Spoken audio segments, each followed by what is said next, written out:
How to add a caption on TikTok. First of all, open up the TikTok application on your phone. You will then be taken to the TikTok homepage. Here, you can explore and view TikTok Reels. On this page, go to the bottom panel and tap on the plus icon in the middle. This is the TikTok camera screen. Here, you can take photos or videos to post on TikTok.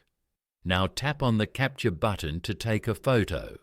Then, go to the edit options on the right side of the screen and tap on the icon as shown. Here, you can edit the photo as well as add sound, text, effects, captions, etc. Now go to the bottom panel and tap on Captions to edit the captions for this photo. Once you're done, tap on Next at the top right corner. You can also add a caption from here by going to the Add a Catchy Title section.